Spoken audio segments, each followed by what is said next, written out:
Oh, hi all, welcome back to the John Deere B tractor restoration.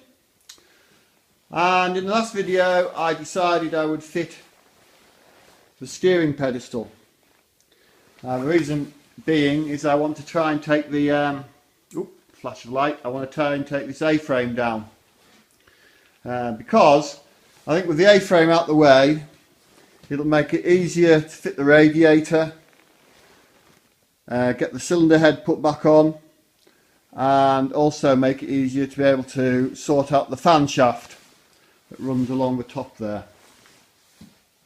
Also, I want to paint inside these areas gloss, because if I don't and we build it all up, we will never be able to paint it again in that area.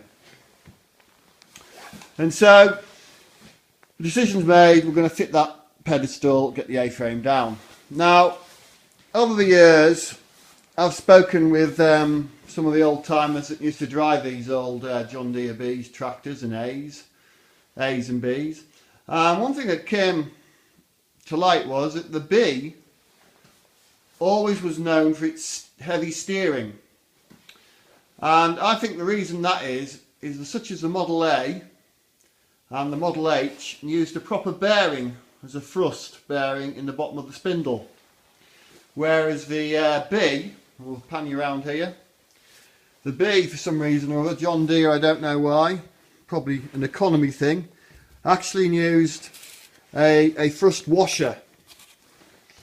This piece of iron goes on top of the spindle, sorry, at the bottom of the spindle in the axle area, sandwiches this washer, this hardened washer, like that, which is held in place by its bushing and those lugs inside the bottom of the pedestal. And then it relied on you greasing said washer and this area here with your grease gun, and that basically was what everything slipped on, moved on. That was the bearing surfaces. Unlike, as I say, the Model A's and the Model H's, and I think the Model G's at the time all used a proper bearing, such as this fella here, proper thrust bearing. Load goes up through this shoulder here in the bearing, and obviously the ball's in there, and it all sits tight and at proper thrust bearing, yeah. And so I think in a video I did, a video I did a while back, I decided I would try and fit a thrust bearing into a Model B, and so we sent the pedestal away, and it took forever, but I managed to get someone to machine it in the bottom to fit this bearing. And so the idea is that we'll put this bearing in, and a new bit of bushing, and I'm hoping that that will give me some power steering. So if we take these bits outside into the other shed, we can sort of give an idea of where they all go. So we're out here now.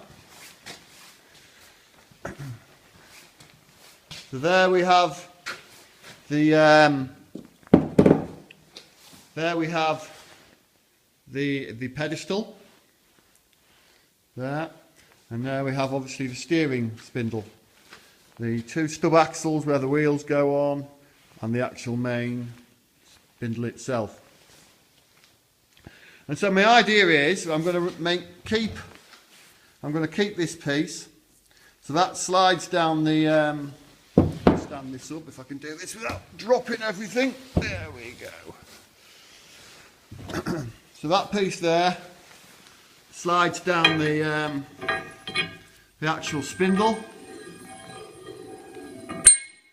like that. It has some lugs on it which lock in. It's not quite sitting right there, but it will do. And then the bearing, this bearing, we will tap into the end of the pedestal, and therefore that surface there will bear on the bearing, such as it is here, and I've made the bushing that goes inside with some slots in it. So the idea is when you grease it, the grease will come down and it will grease the ball bearings. So that's the plan. As I say, if it works, it'd be great, because I know the Bs are a bit heavy. I have a BN which is very heavy on its steering. It's a similar sort of setup as these. It uses a thrust washer and not a bearing. And so that's my idea. There's plenty of metal left there. I don't think it will be a problem. But time will tell when we get it put together.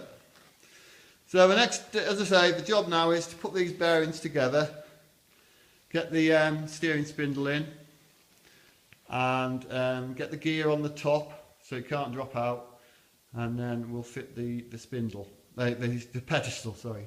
Yeah, so that's the plan.